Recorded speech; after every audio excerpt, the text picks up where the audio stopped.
What would you say if I told you that Lila, or, like, whatever her name is actually Manon? If you would have asked me this a few weeks ago, I probably would have laughed in your face or something, but now I'll just say it doesn't sound that far-fetched anymore. For context, a theory has been circulating the fandom recently, and this theory is about Lila being Manon. Now, I will mention, this is not a new theory. I've heard it for as long as I've been in the fandom, but it was not a very commonly talked about one. It's just more recently that this theory has been kind of resurfacing, and I've seen a lot more people talking about it. Now, like I mentioned, I really didn't believe this theory, but I also never really looked into it until a TikTok showed up on my For You page a few days ago, and the curiosity got the better of me. I scrolled through all of the evidence that they gave me, and afterwards I was just sitting there thinking, okay, well, so I guess Lila's Manon now?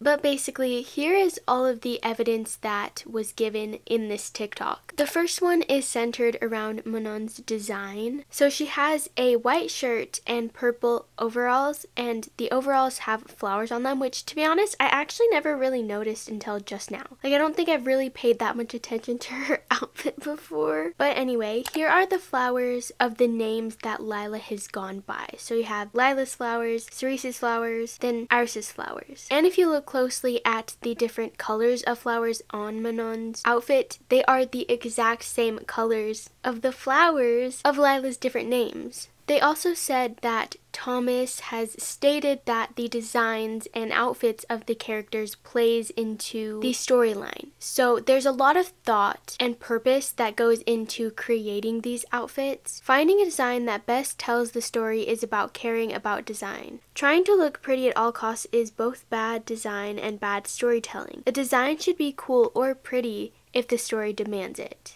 This next one talks about how Lila has 3 different moms and how that's really confusing. This one says, the way Lila controls others is exactly the same as puppeteers. Now quickly, regarding puppeteers, something that I personally wanted to mention that they didn't is the fact that puppeteers' power was kind of to control people. And in a sense, Lila also does that because she lies in order to get them to do what she wants. This one is a bit far-fetched in my opinion, but it's just showing the parallels between Manon with Adrian and Lila with Adrian. The 7th piece of evidence given says, in Time Tiger's script, he said he loves the new Hawkmoth that sent him to the past. So the actual script says, the Hawkmoth of the future is a woman, way more powerful than you. She's the woman I love. Now obviously this part was taken out of the actual episode. However, considering everything else that happened, I am not surprised that he said that. This next slide goes along with the other one, and it says, what if Chris and Manon had fallen in love when they were children? And also in this picture from Simple Man, they are both pulling on Fluff, which in the context of this theory, obviously Manon would have like traveled back in time. So they're just pointing out the fact that they were pulling on Fluff maybe wasn't a coincidence. We also have probably the most